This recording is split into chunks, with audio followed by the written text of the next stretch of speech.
Definitely helpful, but it isn't the answer.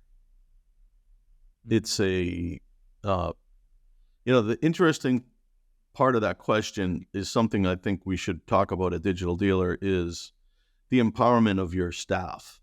Because what's interesting about digital retailing tools is dealers have empowered these tools to give customers information, yet their employees aren't able to answer the same questions that a digital retailing tool can answer in a lot of cases. So I'm sure there's a lot of progressive dealers out there that maybe, and I know one in particular that include the digital retailing tool as part of their sales process when the customer's in the showroom. And we've helped dealers with messaging to the consumers, trying to drive them to tools like their trade if they want information, or payments and things like that.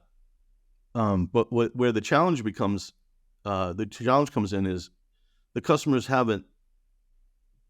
vast majority of customers haven't adopted that digital retailing process as a way to buy a car yet. And they still have questions, and they have trust issues about, buying it now. And they're using it to educate themselves, I think, which is helpful. That's why I say it's helpful. But they're not using it to buy cars. So when you talk about transparency, it has probably put consumers in a better place in terms of feeling comfortable, understanding payments and things like that. The challenge is what they see on that tool might not be what they end up with at the end. I think Toyota came out with a study 10 years ago or more that,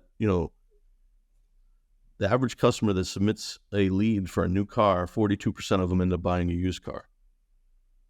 So what does that tell you, Shaun? Just because the customer is starting the process down a digital retailing tool doesn't necessarily mean that they're honed in on the car they want to buy. Maybe they start off with one car and they realize, hey, that's out of my budget. I can't afford $500 a month. Let me look at some other alternatives. And that's where critical thinking in a salesperson comes in. Or maybe you have the digital retailing tool tells you, you've missed some payments on your credit card, so you're at a 14% interest rate. But an F&I manager can look at your credit bureau and say, well, you've made all your payments on a car. I can get an exception and get you to a 9% interest rate. Like a digital retailing tool isn't going to do that.